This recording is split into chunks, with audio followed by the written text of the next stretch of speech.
Friends, welcome to legal literacy में आपका स्वागत है। फ्रेंड्स, आज का वीडियो एक ऐसे सब्जेक्ट पर है जो हम में से हर एक के लाइफ में आता है और वो है चेक बाउंस का केस। या तो आप किसी को चेक देते हैं और वो किसी कारणवश बाउंस हो जाता है, या आपको किसी ने चेक दिया और वो बाउंस हो गया। फ्रेंड्स, एक सिचुएशन है कि किसी ने आपको एक चेक दिया और वो बाउंस हो गया ड्यू टू इनसफिशिएंट फंड्स। तो अब क्या होगा? अब फ्रेंड्स, आप इसमें एक लीगल नोटिस भेजेंगे, फिर केस फाइल करेंगे, उसका ट्रायल होगा, फिर कन्विक्शन या एक्विटल होगा। ठीक है। तो अब ऐसे आप अब इससे तो पता चला होगा कि चेक बाउंस का केस सिर्फ पैसे के लेन देन से तक सीमित नहीं है, बल्कि एक क्रिमिनल ऑफेंस हो गया है। ठीक है। आज हम सुप्रीम कोर्ट के एक जजमेंट के माध्यम से बात करेंगे कि क्या चेक बाउंस के केसेस में सजा मिलने के बाद, यानी कि कन्विक्शन होने के बाद, कंप्रोमाइज करके सजा से बच सकते हैं। बारे में क्या कहा है और क्यों कहा है, इसकी जानकारी आज हम लेंगे। फ्रेंड्स, इस जजमेंट से आज ये साफ हो जाएगा कि क्या सज़ा मिलने के बाद समझौता किया जा सकता है कि नहीं केस में, और क्रिमिनल केस को लीगली ख़त्म कैसे किया जा सकता है। फ्रेंड्स, आज का वीडियो ना सिर्फ किसी लॉयर या लीगल स्टूडेंट्स के लिए इंपॉर्टेंट है, बल्कि अगर आप कोई भी बिजनेसमैन हैं, बॉरोवर हैं, या किसी भी चेक बाउंस के मामले में फंसे हुए हैं, या फिर आपका कोई अपना फंसा हुआ है, तो ये वीडियो आपके लिए गेम चेंजर साबित हो सकता है। इसलिए वीडियो को पूरा देखें फ्रेंड्स। 10-15 मिनट की वीडियो होगी। आप ऐसा समझ लेना कि 10-12 रील्स देख लिए 1-1 मिनट वाली, और ये वीडियो पूरा देख लेते हैं। चलिए स्टार्ट करते हैं फ्रेंड्स। सबसे पहले हम बात करते हैं केस के स्टोरी के बारे में। स्टोरी से स्टार्ट करते हैं। बैकग्राउंड क्या था केस का। केस स्टार्ट होता है फ्रेंड्स 2009 में। कंप्लेनेंट हरपाल सिंह क्लेम करते हैं कि उन्होंने ज्ञानचंद गर्ग को 5 लाख रुपया लोन दिया, जिसके बदले में ज्ञानचंद गर्ग ने एक चेक इशू किया जो डिसऑनर हो गया ड्यू टू इनसफिशिएंट फंड्स। अब फ्रेंड्स, हमारा कानून क्या कहता है? हमारा कानून ये कहता है कि अगर आपने किसी को चेक दिया और वो चेक बाउंस हो गया, तो it's not just civil liability but also criminal offence. ये कहाँ कहता है? Under section 138 of negotiable instrument act. ऐसा क्यों कहता है? चेक का मामला तो पैसे का लेन देन का है, लेकिन ये सिविल लाइबिलिटी नहीं रह के क्रिमिनल ऑफेंस कैसे हो गया? क्यों हो गया? क्योंकि कानून इस एक्ट को फाइनेंशियल ट्रांजैक्शन के क्रेडिबिलिटी पे अटैक समझकर चलता है। फाइनेंशियल ट्रांजैक्शन जो होता है, वो बैंक में आप चेक ट्रांसफ़र करते हैं, चेक बाउंस हो जाता है, तो फाइनेंशियल ट्रांजैक्शन के क्रेडिबिलिटी पे इससे अफेक्ट होता है, इसलिए कानून इसको क्रिमिनल ऑफेंस मानता है। अब हरपाल सिंह लीगल नोटिस और बाकी फॉर्मेलिटीज़ पूरी करने के बाद कंप्लेन फाइल करते हैं, जिसमें ज्ञानचंद गर्ग को 6 महीने की कैद और 1000 रुपये की जुर्माना की सज़ा होती है, जो कि सेशंस कोर्ट और हाई कोर्ट भी अफॉर्म कर दी जाती है। अब यहाँ से कहानी में ट्विस्ट होता है। अब हाई कोर्ट से सज़ा को, कन्विक्शन को अपहेल करने के बाद दोनों पार्टीज बैठती हैं, आउट ऑफ कोर्ट सेटलमेंट कर लेती हैं। हरपाल सिंह को अपने पैसे मिल जाते हैं through demand draft and through new checks.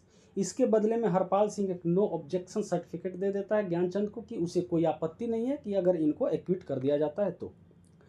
अब इसी कंप्रोमाइज के बेसिस पे ज्ञानचंद चले जाते हैं हाई कोर्ट, इस प्रेयर के साथ कि कन्विक्शन के जजमेंट को मॉडिफाई करके इनको एक्विट किया जाए। हाई कोर्ट बोलता है, sorry, you are late and your application is not maintainable.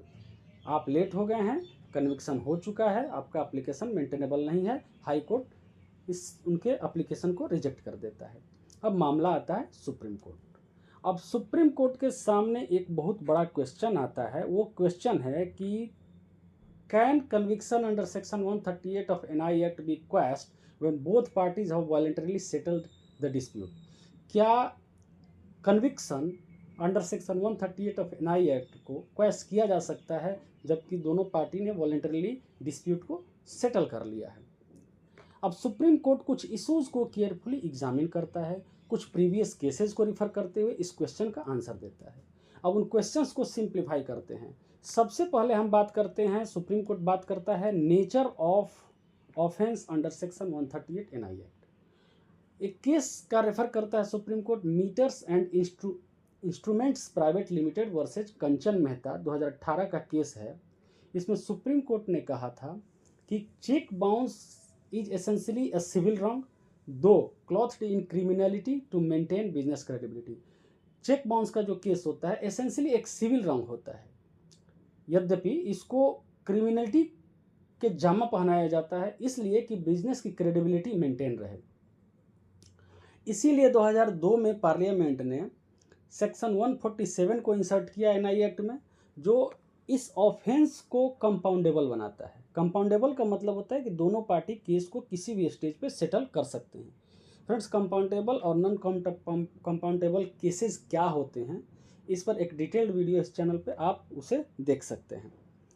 अब सुप्रीम कोर्ट का दूसरा जो प्रिंसिपल है वो सिविल सीप इन क्रिमिनल वुल्फ्स क्लॉथिंग। अब सुप्रीम कोर्ट ने ये कहा था P Mohanraj versus Shah brothers 2021 के केस में, इसका मतलब हुआ कि ये डिस्प्यूट एक्चुअली प्राइवेट है, पैसों से रिलेटेड है, लेकिन इसको एज ए क्राइम ट्रीट किया जाता है सिर्फ चेक के मिसयूज को रोकने के लिए। ठीक है। अब सुप्रीम कोर्ट ने देखा कि इफेक्ट ऑफ कंप्रोमाइज। अब एक केस में जिम्पेक्स प्राइवेट लिमिटेड वर्सेज मनोज गुंड के केस में सुप्रीम कोर्ट ने कहा कि जब पार्टी सेटल कर लेती हैं तो ओरिजिनल कंप्लेंट जो है वो इफेक्टिवली ख़त्म हो जाता है। सुप्रीम कोर्ट का कहना था कि आप पैरेलली दो केसेस नहीं चला सकते सेम बात के लिए, सेम कॉज के लिए। इसी तरह से एक केस है वीवी सेसैया वर्सेज स्टेट ऑफ तेलंगाना 2023 का केस है। इसमें सुप्रीम कोर्ट ने कहा था कि अगर कोई केस कंप्रोमाइज हो गया तो कोर्ट को उसका रिस्पेक्ट करना चाहिए, ना कि कोर्ट लिटिगेशन फोर्स करे। फ्रेंड्स, ये जिस तरह से हम केसेस की बात कर रहे हैं, तो अगर आप लीगल स्टूडेंट, लॉ स्टूडेंट हैं तो ठीक है, अगर आप आम आदमी हैं, आपको लॉ से कोई लेना देना नहीं है, तो इसमें आपको घबराना नहीं है। ये आपके लिए फ़ायदे की चीज़ है कि आपको ये पता चलेगा कि अलग अलग केसेज में सुप्रीम कोर्ट ने क्या कहा है और आपका केस मजबूत होगा। ज़रूरी नहीं है कि आपको लॉ समझने के लिए वकील होना ही ज़रूरी है या फिर लॉ का स्टूडेंट होना ही ज़रूरी है। आप बिजनेसमैन हैं, आप डॉक्टर हैं, कुछ भी हैं, कानून समझ सकते हैं। और हमारे चैनल का यही मोटिव होता है कि हम लॉ को ऐसा सिंप्लीफाई करें जो कि सभी समझ सकें और सभी जानें। आज के केस में सुप्रीम कोर्ट ने कहा कि section 147 of negotiable instrument act है, जो कि ओवरराइड करता है सीआरपीसी को भी, अब वो बीएनएसएस हो गया उसको भी। सो अगर पार्टी ने सेटलमेंट कर लिया है तो कन्विक्शन को सर्वाइव नहीं कर सकता। अब इस केस में कुछ प्रिंसिपल्स को अप्लाई करते हुए सुप्रीम कोर्ट ने नोट किया फ्रेंड्स कि Harpal Singh had voluntarily signed a compromise deed. Harpal Singh ने एक कंप्रोमाइज डीड साइन किया, वो वॉलंटरीली था। He accepted 2 demand drafts of rupees 2.5 lakhs each and 3 checks of rupees 1 lakhs each as full and final settlement. Harpal Singh ने सबसे पहले एक कॉम्प्रोमाइज डीड साइन किया, उसने एक्सेप्ट किया 2 डिमांड ड्राफ्ट 2.5 लाख रुपए का और 3 चेक 1-1 लाख रुपए का as a full and final settlement. और हरपाल सिंह ने एक एफिडेविट फाइल किया कि कन्फर्मिंग द कंप्रोमाइज, ये कंप्रोमाइज को कंफर्म करने के लिए एक एफिडेविट भी फाइल किया है। ये सारी बातें ये क्लियर शो करती हैं क्लियरली कि कंप्लेनेंट को अब कोई ग्रीवांस नहीं है। Then why the criminal conviction remain hanging over the Gyanchand head. Supreme court ने कहा कि जब इन सारी बातों से ये पता चलता है कि कंप्लेनेंट को अब कोई ग्रीवांस नहीं है, तो ज्ञानचंद के सर पे ये कन्विक्शन क्यों हैंग करे हमेशा? कन्विक्शन का क्या मतलब बनता है? फाइनली सुप्रीम कोर्ट ने हाई कोर्ट के उस ऑर्डर को सेट असाइड कर दिया और अपील को अलाउ कर दिया। अब ज्ञानचंद 16 साल के लंबे कोर्ट बैटल के बाद फ्री हो गए। अब फ्रेंड्स, हम कुछ बात कर लेते हैं उन लर्निंग्स की जो इस केस से सबको सीखना चाहिए और ध्यान में रखना चाहिए। फर्स्ट, कि चेक बाउंस केस जो है कंपाउंडेबल है। आप अगर चेक बाउंस के केस में फंसे हैं या कुछ भी हैं तो आप कंप्रोमाइज करके आप इससे निकल सकते हैं। तो thanks to section 147 of NI act कि आप चेक बाउंस के केसेस को किसी भी स्टेज पे कंप्रोमाइज कर सकते हैं।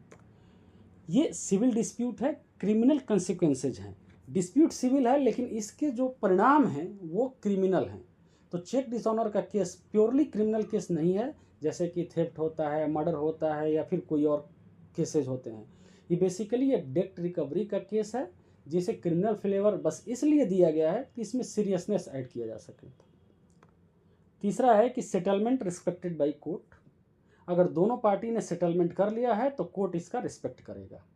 फिर relief for accused and complainant, इस केस से दोनों को ही रिलीफ मिला, एक्यूज्ड को भी और कंप्लेनेंट को भी। एक्यूज्ड को ये जेल जाने से बचाता है और कंप्लेनेंट को ये इंश्योर करता है कि उसके मनी की रिकवरी फास्ट हो without waiting endlessly for court proceeding. Friends, ये थी जर्नी एक fascinating case Gyanchand Garg versus Harpal Singh की, जो हमें ये रिमाइंड कराता है कि Indian law balances the punishment with settlement. Indian law punishment को सेटलमेंट के साथ बैलेंस करता है और कभी कभी बताता है कि कभी कभी कैसे compromise best form of justice है। इसके बारे में फ्रेंड्स अपना थॉट कमेंट बॉक्स में ज़रूर शेयर करें। क्या आपको लगता है कि कंप्रोमाइज़ से एक्यूज़्ड की सज़ा ख़त्म हो गई, ये सही था? या उसको सज़ा मिलनी चाहिए थी इसलिए कि उसने 16 साल तक किसी के पैसे दबा कर रखे? अगर आपको ये एक्सप्लेनेशन हेल्पफुल लगा हो तो इस वीडियो को लाइक करना ना भूलें, साथ ही इसे शेयर भी करें। चैनल पर अगर नए हैं तो सब्सक्राइब करें, हम ऐसे केसेस को सिंप्लीफाई करते रहते हैं। Thanks for watching. जय हिंद, वंदे मातरम।